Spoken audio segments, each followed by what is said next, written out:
may be going. We'll see where we are. And it's possible this may be on the regular channel rather than the old regular channel that I've been on for the last couple of weeks. We'll find out.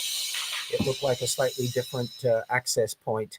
Oh, Kido can remember all of that Troubles in Paradise stuff that exists in our exciting little world of our little old website. So here we are on the 31st of March in our year of doom 2025. We're going to have a little bit on Donald Trump in the matter as well.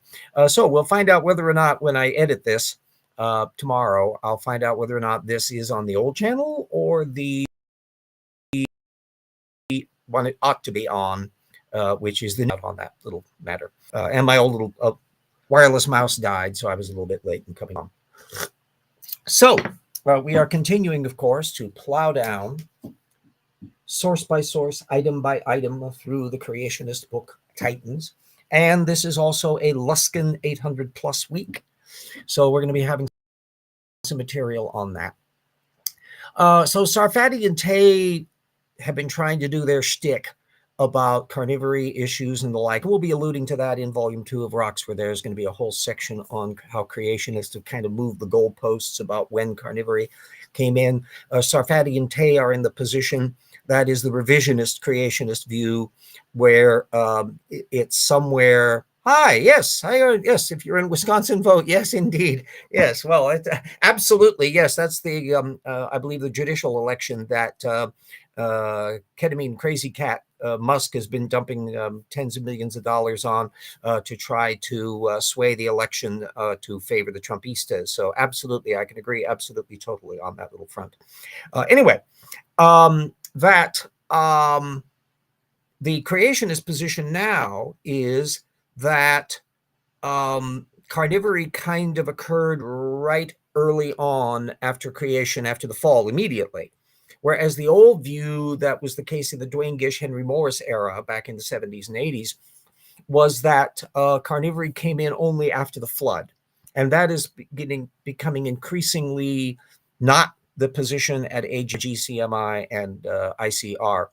But you still find that amongst the lower echelon sorts that are riffing off of the older creationist material. So that becomes actually a kind of a litmus test that you can do on that. Anyway, Piranha, last time I looked, tend to be fairly, but there are in fact some herbivorous ones, and that's the one that Sarfati and Tay was bringing up, that there are some examples of how they eat plants, and he cites they cite a 2013 paper from Andrade that I'll be putting up in the links in due course. Of course, without any indication that they're what kind of baramin these piranha might be. They're all in South America, so is there a biogeographical aspect that needs to be taken into account? Their family has some 90 species, and they are freshwater and are only known from the Americas. So naturally, I thought, hey, thought changing the mind was bad. Yes. Well, unless you're if you're changing your mind from one bad idea to another bad idea, then it's not really helpful. If you're changing your mind from giving up the bad idea and moving to a correct idea, well, then it's wonderful. So it all depends. Or worse, you're going from a correct idea and adopting a bad idea in the mind-changing process. That gets into a lot of that, which, of course, ironically, will connect up with our Donald Trump segment that will be coming up in a tiny little bit as we're dealing with that. But anyway, we need to deal with piranha. Piranha that are far less ravenous and nasty than the Trumpistas. So I'm going to be putting up a link as well to a 2007 paper by Freeman. That's one of the big papers on the systematics of the piranhas. And it's a funky little area that, at least for the last 15 years, is still kind of a funky little area. They caution that piranhas and their relatives have proven to be a challenging group from a systematic perspective, with difficulties in identification of species, linking of juveniles to adults, diagnosis of genetic recognition of higher level clades, plus complicated by a relative lack of fossil record for them. So they were weighing in now with the new genetic data that could kind of help sort some of this work out. And that leads us to then to see where we are more recently. That same Andrade bunch that had done that 2013 paper did one in 2017, which the creationists pay no attention to, which goes into some additional species and some of the genetic clues, which are trying to sort out the relationship of them. It's no big deal from an evolutionary point of view that the idea that forms can adapt and develop a herbivorous thing from a largely carnivorous diet, or a herbivorous form that can munch on carnivorous food every now and then. Variety of life, big deal. But from a creationist point of view, they have to pigeonhole things in, because taking the strict creationist position, then that herbivory had to have been the original condition of all animals without exception, and that it became the case somehow or other, really lickety-split, presumably, after the fall. Which is just hilarious. And there's also issues about the development of diseases and parasitical relationships and all that. But it's become patently obvious amongst the creationists who actually bumped into paleontology that there's way too much indication of carnivory going on in the fossil record, and hence stuff that was supposedly preserved in the flood. Therefore, carnivory had to have existed prior to the flood. Boopity-boop, boppity-bop. So that's the reason why they've had to move the goalposts on this. And this is pretty much the ubiquitous position that is favored by all the tops. Hi there. Yes, I take it because I've got people in the chat stream. This is on the old normal channel, not the weird old channel that was the other case. So I think finally I've been able to get recognized under my standard thing. I'll find out when I edit it tomorrow, because I'll be getting on one address when I get on Chrome, and if that drops right into do the editing on the thing, then boop, I know I'm on the right channel. So hopefully we're back, but who knows what can happen in future. So there's been a couple of weeks then where we were on that little awkward channel. It's handy, frankly. You could be subscribed to both, so you'll get the material that in the older cases or not. I'm a clumsy oaf when it comes to trying to keep track of like all of the channels and what's on which version and all that kind of stuff. And the fact is, the people who had helped set me this up years ago had set up a Gmail account rather than my standard email account, and that's where some of the confusion comes in. So I apologize, mea culpa.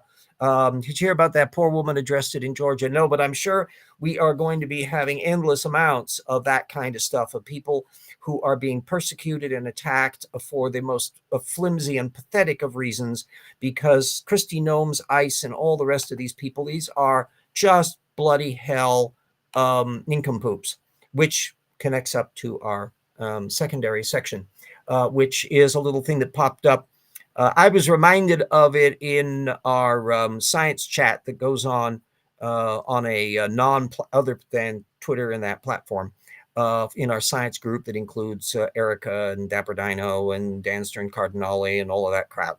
And so we've been which used to operate almost exclusively in a little side feed in a chat area on Twitter. That's all moved over to a different zone. Anyway, it was reminded because somebody put a link up to the Trump administration, specifically from Donald J. Trump himself, with his executive order going on to combat historical revisionism in our government, which mainly involves complaining about stuff at the Smithsonian Institute and stuff that's supposedly too woke. And all of this stuff positively reeks of the kind of material that you would be getting from PragerU or from David Barton apologetics, and this stuff that's been floating around in that Coulter Camp conservative blogosphere, and also bumps into a lot of the attitudes you find with Project 2025 and all of that. It is a shoe-in topic to discuss in the political fallout element of the book that Jackson and I are going to be doing after we finish Rocks for their Volume 2, which is going to be on the whole conspiracy thinking mindset. That bumps us into discussion of anti-vaxxers and flat earthers and a whole slew of bad ways of thinking about stuff, and the political fallout of this as well. Now, because history is like my gig, the fact that we've got this pronouncement from the president, which nobody is ever going to accuse Donald Trump of being historically literate. And frankly, probably most everybody in the Trump administration, you're not going to be able to accuse them of being historically literate. From a methods point of view, I'm immediately curious. There's no sources, of course, given in this little post, so I'm not putting the post up for it, although you can Google. It's up on the White House website. It was an easy thing to locate. It's not available as a PDF. It's just a text thing, and I made a copy of it. Combating historical revisionism as they attempt to erase the existence. Exactly. Oh, and it's that, and the whole issue about how much systemic racism has been going on and the like that just drives the culture campers just berserk.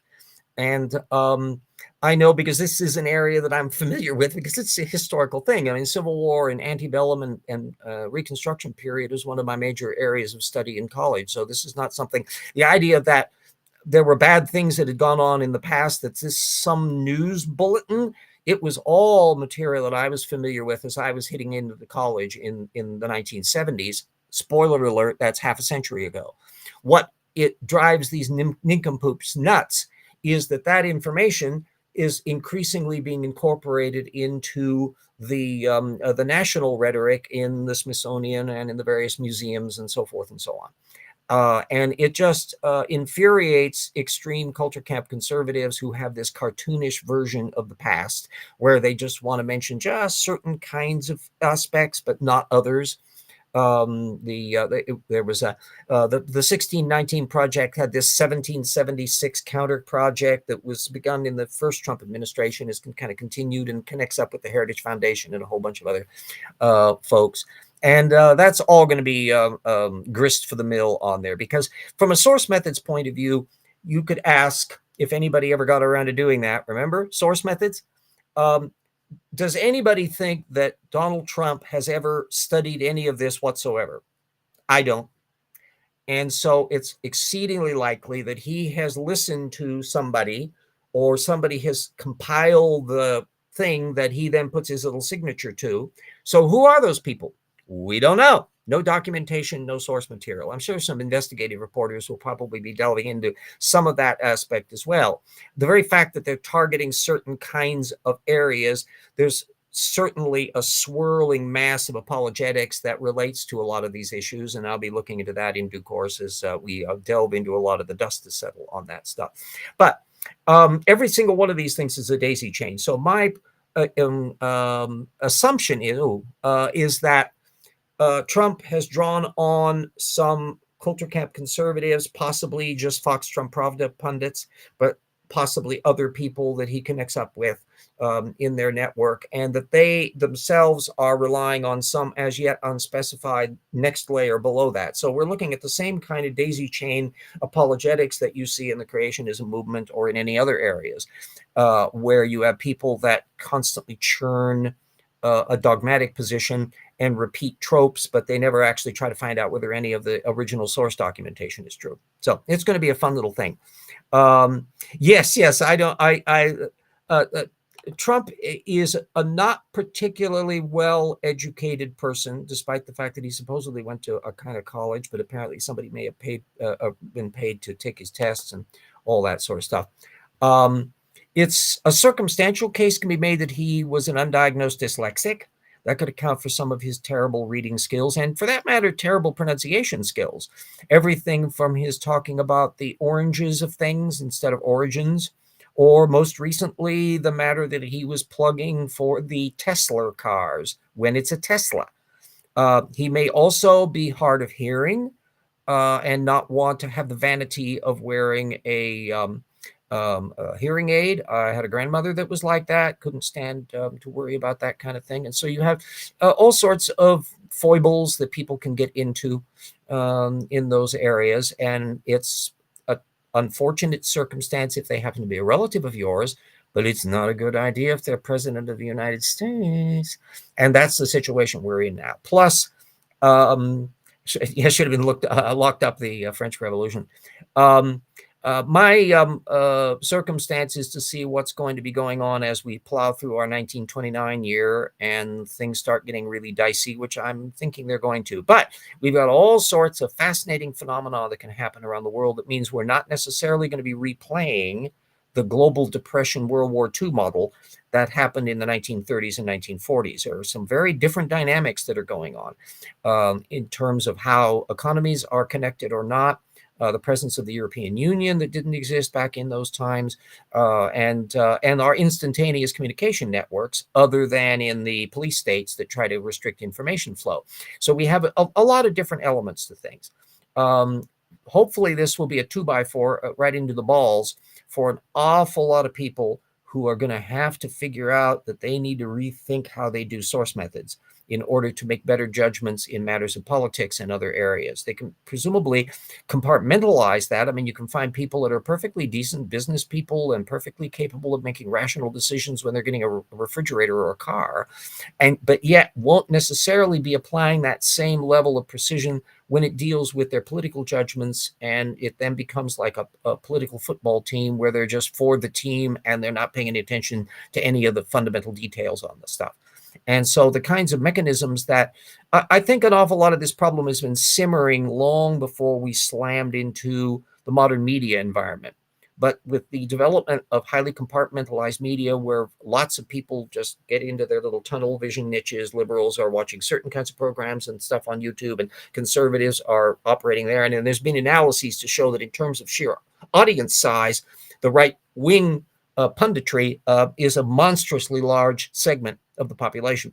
And until it becomes obvious to a lot of people, won't necessarily be the case for all of them, but for a big chunk of those are going to have to learn by horrifying, bitter experience that the narratives that are being presented to them on those media are just wrong, and that they can't trust them anymore. And they got to move to find reliable media where they're going to be able to find reliable information, because they're literally out of a job and they have food shortages and there are whole sorts of things where their fantasy world of people who have no track record for getting anything right are given power that they can't, that their own self-interest cannot permit that to go on. So it's going to be an interesting and exciting learning curve that we're going to be in. And I'm kind of a cockeyed optimist here, because remember how bleak the late world of 1929, 1930 looked, but it led to reforms and improvements and the New Deal and a post-war world that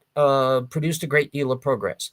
And so this will make a generation of people that will now have a visceral and direct experience of things, when far too many of them were unaware of any of that background because they didn't live through the 2008 meltdown. They weren't aware of the 1970 stagflation. They operate in a bubble when it comes to historical information. Look at the people often who are governors and others in that Trump orbit, but they actually know practically nothing about most everything.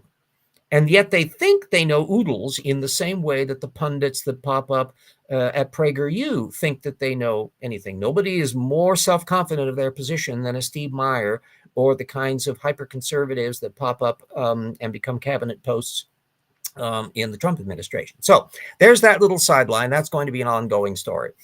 So back to part two, the old traditional part two, which is our dear little pals, Casey Luskin and his crowd. Luskin just keeps on bringing up topics where probably shouldn't. So strain citations. There's a 2021 paper by Roberts that's delving into our good old pal, the ALU, retrotransposons, and how they can get favored via, quote, strand asymmetry, unquote, which relates to any aspect of variation as to location, mutation tendency, etc., that can get selected for. And the paper explicitly mentions studying, quote, test elements that are highly similar to ancestral ALU sequence, unquote, which means there are ancestral ALUs. This is a process. And it was also implicit in that not all ALUs, therefore, are operating and getting directly impacting into our genome. Does Luskin or any of these people bother to read the actual papers? I don't know.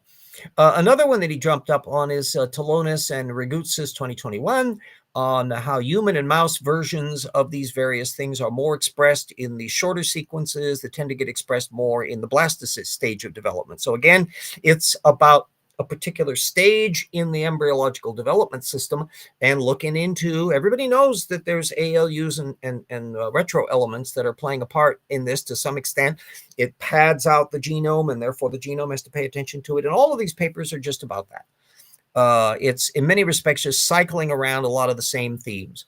Then a third paper I'll be putting a link up to is Saldi et al. 2021 on alternative RNA structures. Again, more exploration in more detail of things we already were aware of for years, and that the presence of features like ALUs or even ultraviolet light can slow things down in the replication process in a way that it triggers off the mechanisms that pay attention to that process and do editing and adjusting and reconfiguring.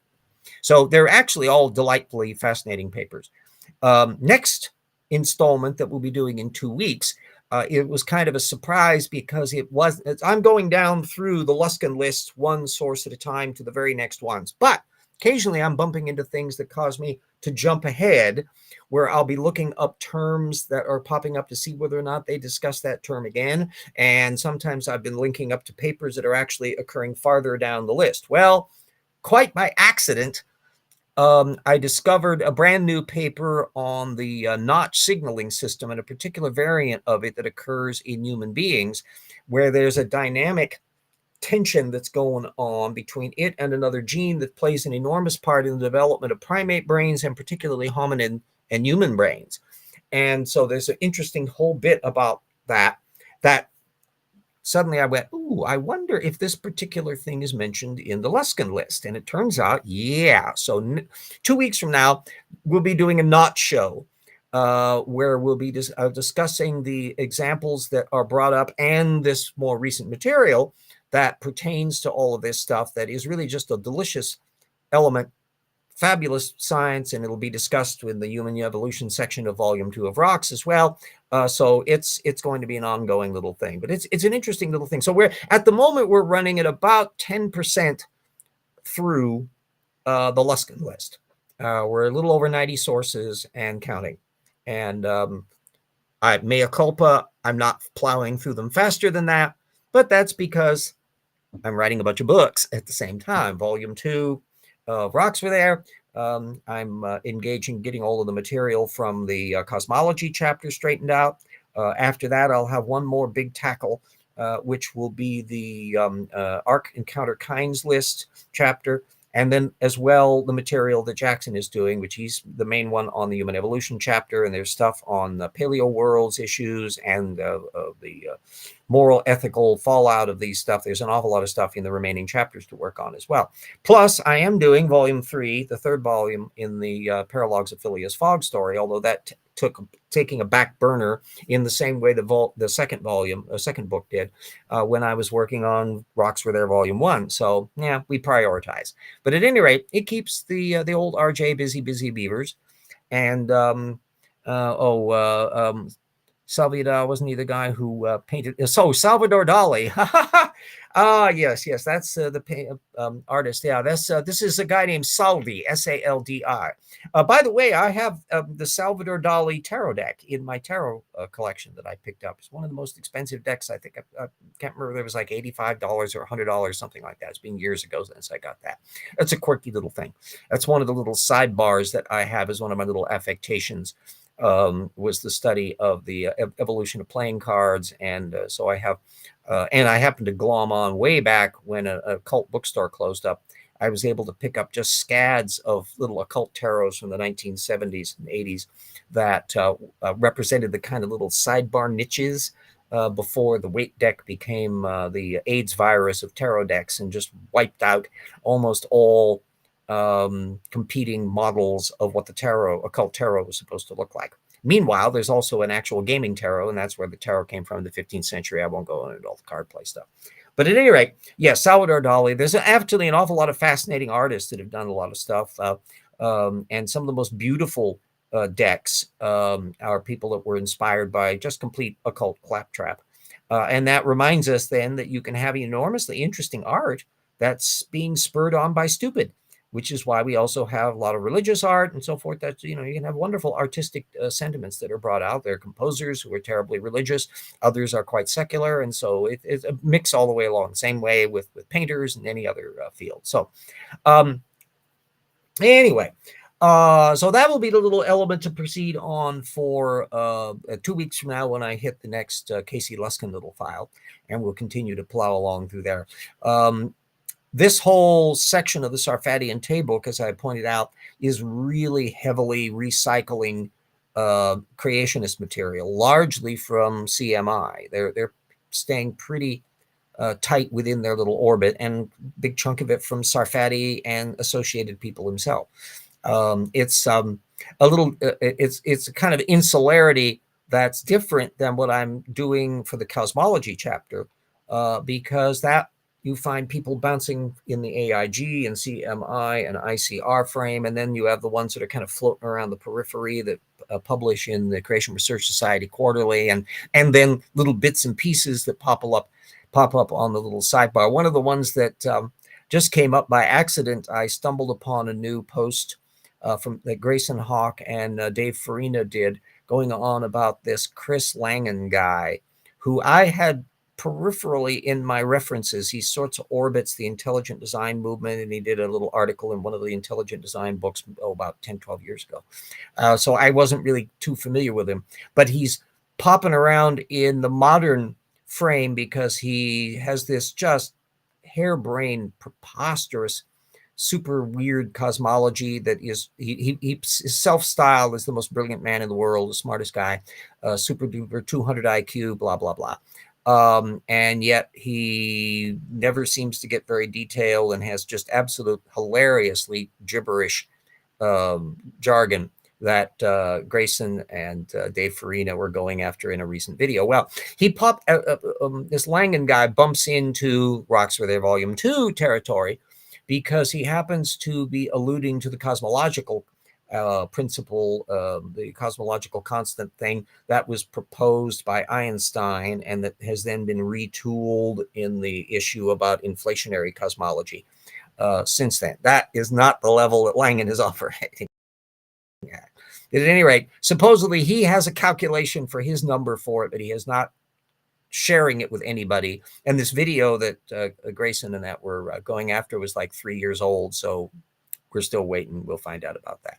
But anyway, it's a little footnote sidebar. You get a bunch of these little people, just like the, I can't remember whether he was a rock star or something that's figured out his new version of mathematics. And these, I can't remember the name of him. Farina, I think, did another critical video on that. So these are the little comic relief footnotes that we put it in. I think it's all gibberish since I got out of it. Yeah. It's interesting to see. The cosmology angle is such a fascinating topic to go into because there is huge areas of cutting edge uncertainty. We're dealing with dark matter and dark energy, which may or may not be a thing, although the models operate out of the principle that those things are real. But still, there's a still niche dispute. And then, of course, you've got the little small cluster of Big Bang deniers, some of whom are creationists and some of whom aren't, that kind of pop around the periphery. And in part because we're just building better instruments to be able to look deeper and deeper into the history of the universe, where you have to go, the JWST, the James Webb Telescope, is looking in the infrared because everything is so far redshifted when you see very, very old galaxies that you have to look in that spectrum to be able to see what the hell's going on. And then, of course, there's the point when you can't see past the dark age that is the period before the formation of the first stars because there's no light being emitted. So trying to piece all that stuff together, trying to figure out, yes, he's the one step in the equation, 1 + 1 = 1. Yeah. One times 1 = 1, I think is his version, which 1 × 1 = 2, I think is his variant. And clearly don't let him do your accounting or your taxes. It's not a good idea. That any of that stuff that bumps into wacky mathematics is always intriguing to me because mathematics and advanced physics are really weird areas. and they involve fundamental areas where you're dealing with the fundamental nature of subatomic particles, and you're dealing them with things on the broadest cosmological scale, where the tiniest variation in things, like how much mass a neutrino might have, or whether the space is uniform, or whether there's little ripples in it that may have been caused from events early in the universe, has an effect on where galaxies would be forming, and how black holes are developing, at the rate at which stars form, and all of that. Remember, the early universe is going to be smaller, so you've got less space, and the same amount of mass energy of the entire universe is compressed in a smaller space. So you've got different dynamics that are going on, and the physicists are still pulling around to try to figure out how to put all those little pieces together. And they're constantly cross-checking against the observations to see how accurate they're getting all of the material.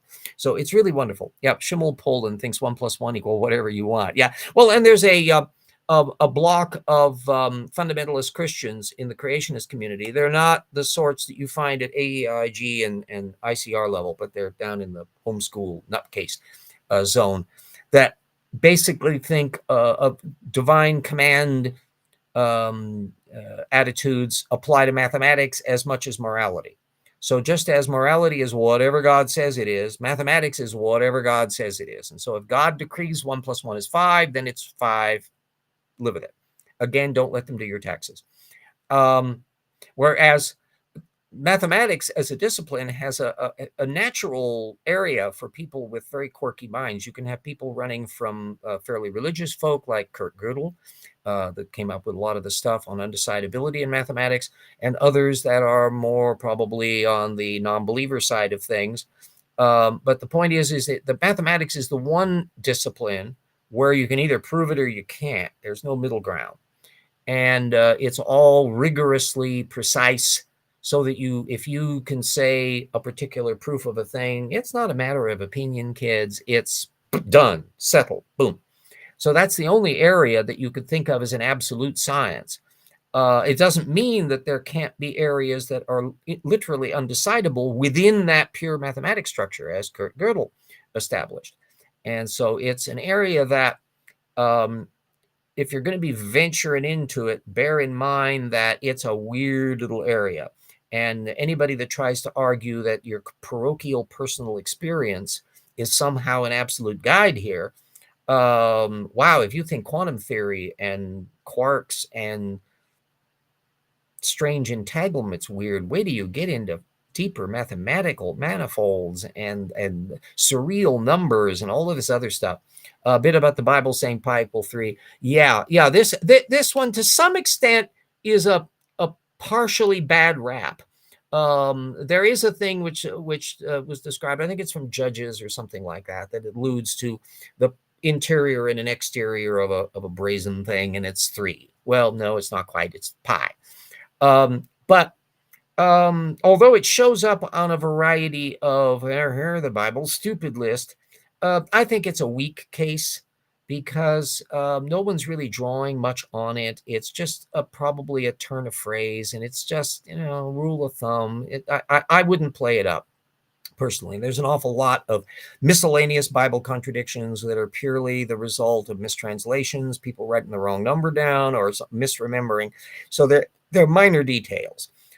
For me, it's the genealogies of Jesus and the messianic birth stories, Bethlehem birth stories in Matthew and Luke. Those are the ginormous train wreck that sink the whole game at the core. And it's the reason why we can't be clear when Jesus was born, because there's too much uncertainty about all of the dating of it, whether you're looking at it from the Quirinius census that's in Luke versus the supposed King Herod era for Matthew, and the headstands and rationalizations that largely Protestant apologists do in this area. They tend to be more on the Canthovian side of things. Similar to what you said, difference between the inside and outside diameter. Well, exactly. It's at most a problematic issue, and I wouldn't make much of a big deal of it, for the same reason that I don't go the mythicist route that Richard Carrier and others, although he's kind of mellowed his position in that over time, about arguing, there's no evidence that there was ever a Jesus at all. And to my mind, it's an irrelevancy. because the problems that you get into in the New Testament, and of course the stuff that you get into in the Old Testament, do not depend on whether there was actually a Jesus or not. And you don't even have to dive into things like the priority list as to which book is the oldest. All of that's of delightful historical incidents. The standard model is that the traditional Matthew, Mark, Luke, and John is incorrect historically. That Mark is probably the oldest of the gospel, and then you get the other ones later, and John's coming along farther down the road. But the internal contradictions and problems and theodicy issues are there regardless of whether you accept the documentary hypothesis or not. And so it's just an irrelevancy. There's too much other stuff in the Bible, indeed. And the other issue I like to remind everybody of is don't just pick on the Bible. All the other religions have claptrap in them. I mean, and this is a thing that's of cosmological relevance that I'm alluding to in Rocks 2 on cosmology, is that nobody in the religious world gets any of this right. That we have a very detailed picture of the universe and how old it is and what was going on and how stars are forming and how galaxies are forming and how planetary systems are forming, let alone when you get down to our neck of the woods, 4.5 billion years ago, when our star is forming and our solar system is forming and our planets are forming and life is appearing on Earth and so forth and so on. And none, as in zero, of any of the religious traditions that I know of got that picture right. You can take little tiny snippets of things, and apologists do this up the yin-yang. More like Jesus was a composite character. Yeah. Well, there's certainly, I think, a good case to be made, and Bart Ehrman will be the one that would be the most prominent in arguing this, that you have to distinguish between a historical Jesus, some person who had some disciples and probably ended up crucified, and eventually followers created a religion around it, versus the mythologized, deified God, creator of the universe, redeemer of sins, the whole big theological package that you get in things like the Nicene Creed centuries later. That those two things are not quite the same thing. And it's a historical process that involved a century or more as Christianity is shaking things out and eventually then takes on a new dynamic when it becomes the imperial religion under the Romans. Now you have all the instrumentalities of the state to act as reinforcement mechanisms, and then you gradually start coalescing into that block between the Eastern Orthodox block of Christianity and the Rome-centered Catholic model of Christianity, and then the little also-rans that would have been playing a part in those lost Christianities that Ehrman has written an awful lot about, in Alexandria and Ephesus and others that never kind of got off the ground as becoming the dominant ones because they didn't have the emperor behind them, or what was left of things as a cultural nexus where the priests would be connecting together cultures that are now fragmenting in little kingdoms and stuff in what was used to be the western end of the Roman Empire. Yeah, the Bhagavad Gita is a hilarious cosmology. The Hindus, at least, because they developed zero, they went berserk with it. So they bandy around Mahabharata and others. They'll talk about billions of years effortlessly. Well, that doesn't make any of the stuff correct. It just means they figured out how to use a zero. In the same way that the Babylonians they had a base 60 kind of system, so that they have multiples of that. So they have kings that live for 36,000 years and things like that, supposedly, because they were just multiplying. And so you get that kind of aggrandizement stuff. And that probably is part of the thing that gives the ridiculously long ages for the people in the Israeli Bible context of the 900, 800, 900-year-old people thing. That whether or not some of this stuff is a muddle of tribal memories and the like, some of it can even be ballpark accurate, to where they're kind of starting to keep track of their lineages and cultural frames over the course of the last 5,000 or 6,000 years. And that's why their frame kind of falls within that naturally, even though it's not literally the case that there was an Adam and Eve at that point. Just Adam and Eve, those are just the names for first person, first man thing. And of course, there's all that lost religious angle that is certainly there in the legitimate scholarship, that there's a lot more going on in the development of that monotheistic Yahweh than is stuff that's just popping up in the Bible. And if we had more information on the stuff, if we had much more detail about the provenance of texts and the like, it would be a lot clearer. But as it is, we're looking at it way far removed, which, in bringing back to my tarot card collection, the history of games is an exactly similar analog, because we have lots of holes in how poker developed as a game, what was the origination of the tarot game, how exactly are the details that form the roots of the game that became bridge. A lot of stuff that's going on. And the same thing applies to chess. It applies to backgammon. There's a whole bunch of dominoes. There's virtually every game you look at.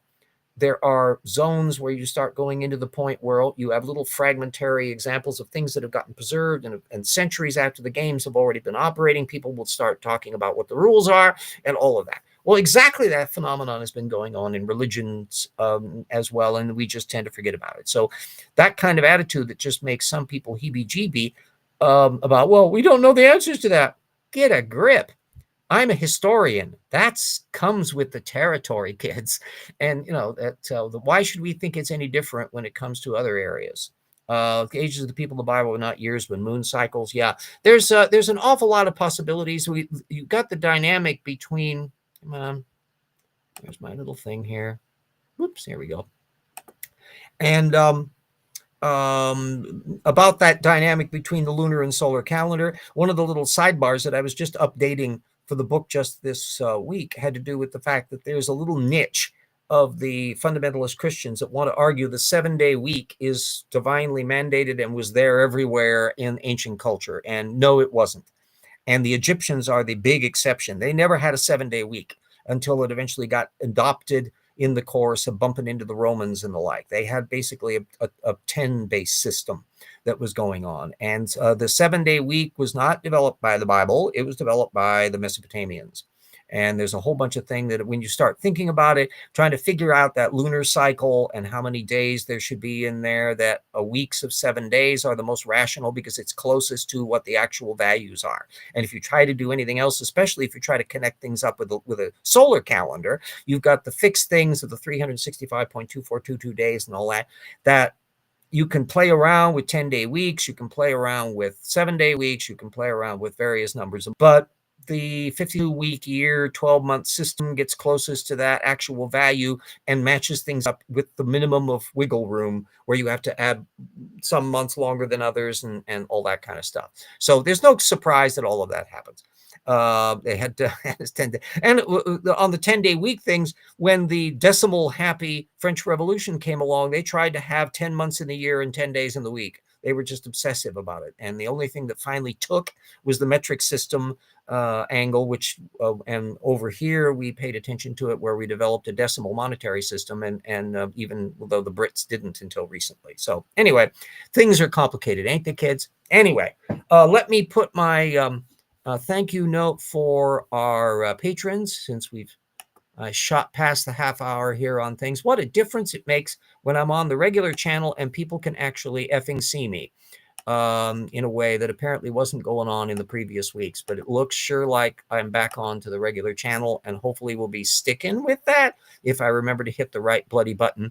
Thank you for everybody, colleagues, researchers, assistant researchers, friends, and our various legacy patrons over the years. I recognize full well that it may get really dicey coming up in the next year or so if I'm right about my 1929, 1930 model.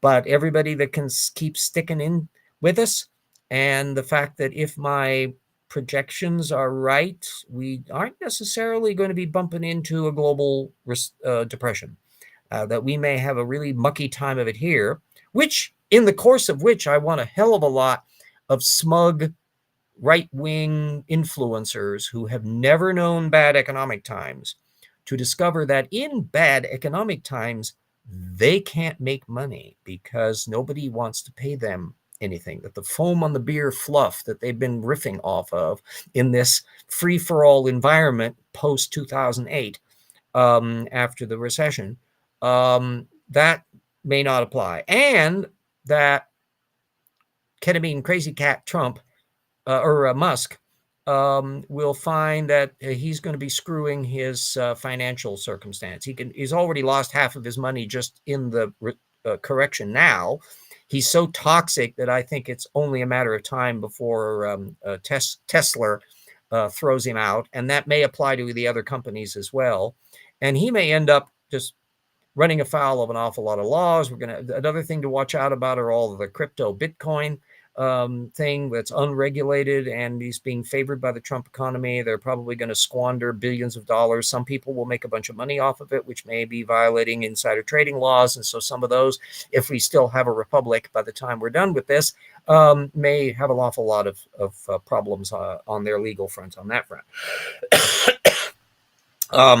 Well, it's exactly the same thing with me. My major source of income is my Social Security, and I would be screwed city on that. Now, I don't have to depend upon a physically mailed check. I have direct deposit, and I'm not on a lot of the sidebar issues on disability things and that the Doge people may be attacking. So I'm crossing my fingers that at least for the time being, I'm not in a problem there. But boy, do you want to see a lot of furious people, a lot of whom have guns. You just try to actually start stomping on granddad's Social Security check and see how far those politicians go. So, yeah, the special elections, well, they've already seen how even Trump in his semi-lucid state, he's degenerating into dementia anyway, but still, even he's aware of the fact that the House majority is so slim that they can't put Stefanik in her position. She was going to become ambassador to, I can't remember whether it was the UN or I think it was the UN. That they decided to pull that idea because that would mean she would leave the House, and that would be one fewer Republican. And they are so tight on that they are terrified about that. That's another indication would explain that no one is ever going to be putting Marjorie Taylor Greene in any positions because that would require she would leave the House. House's gain would be the country's gain if she did leave the House, but that's another matter. So keep an eye out, particularly Purple, the fact that they're trying to close various offices in certain places. They're trying to limit access for communication on the telephone lines and all of that. That's going to complicate following up on that if you do start having speed bumps. So be sure to know where your offices are. Be sure to figure out how to be able to get there. There may be matters that you're going to have an awful lot of officials that are going to have to see some terribly troubled times ahead on this one. So anyway, isn't it exciting living in this time? We've got to see what's going on. There's an awful lot of very energized people. I'm increasingly impressed with Ocasio-Cortez, and there's a whole group of very articulate, and as well as Pete Buttigieg and others who are very articulate and activist people that are starting to organize at various levels. I think an awful lot of this stuff does need indeed to be done at the grassroots, local and state levels that eventually can filter up to the federal level. It's going to be an interesting stimulus to see what happens in 26, when assuming we still have an actual functioning election, because we are fortunately operating off of a federal system where the individual states have an awful lot of autonomy, and it's not like a top-down system that you found in France and Germany and other places where there was never really a kind of individual states angle.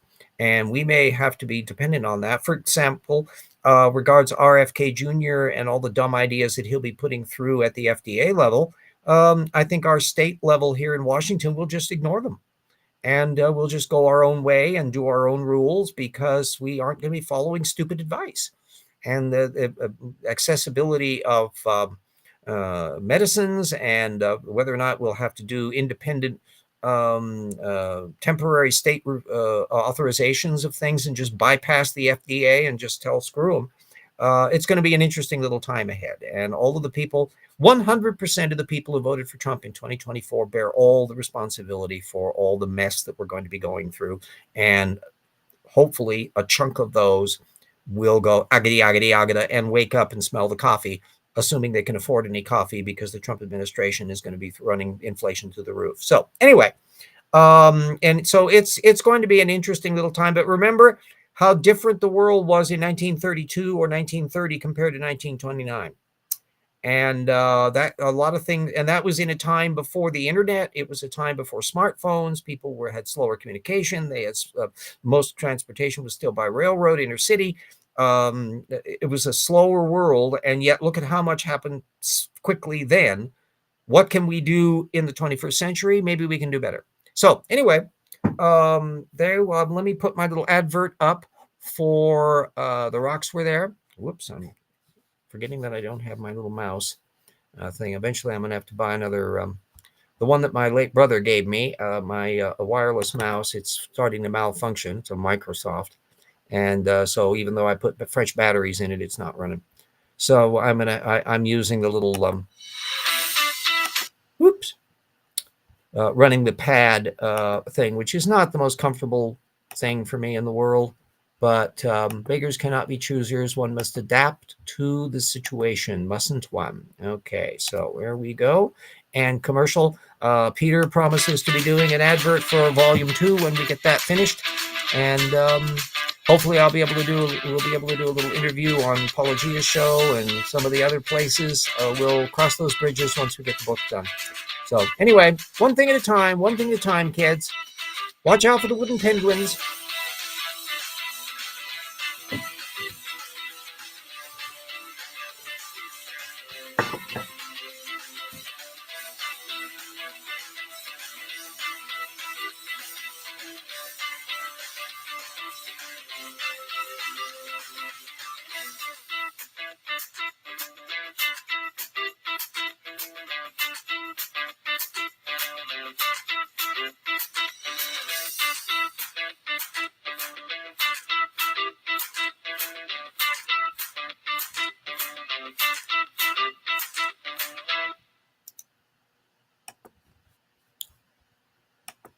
I must say, gang. Oh, hi, Brian. I didn't get a notify. How now I have to watch it. Yeah, Brian. It looks like this is back on the normal channel, and I'll be able to confirm that when I get the update on there. And I must say, I really have missed all you guys in the chat. Week after week, it was like cricket land on the other channel, where there was no feedback on that, and I tend to be more verbose and running on, frankly. When I have that interaction where people can bring up topics and I can respond to them and all that kind of stuff. Wooden pennants hanging out in groups of 10, standing in triangles at the end of alleys. Exactly. Yes, indeed. And so I feed off of you. Hopefully you're feeding off of me and enjoy everything we've got on there. We'll cross our fingers and hope we can be back on this very same channel next week. Otherwise, it will be on whatever channel it's on. And everybody stay safe and careful wherever you are. And if you're starting to be ground up and bumping into the Doge nincompoops, do everything you can at your local level. We have the advantage here in Washington State that we have not incredibly stupid people running things. I mentioned in one of the previous things, which was on the alternate channel, that our local state representative senators had a town hall meeting just shortly after Baumgartner, who is our congressional representative, the guy that took over after Kathy McMorris Rodgers. And it was like night and day, whereas Baumgartner had really angry constituents because of all of the mess with Trump. The all Democrats in this group that I saw from our state level, no fuss and bother, no fury. That's because they're not dumb and they have some connection to the constituents and they're actually trying to do things. And so that should be a warning signal to compare how the dynamics operate between the federal level crazy train people and the state level less crazy train, at least in Washington State. Now, other states are quite a different. Oh my God, some of the ones in Arkansas and Texas and like Louisiana, where Jackson lives. I mean, these are places that I'm very glad that I do not live there. Although I have some relatives in Louisiana that live there, and they try to hunker down too.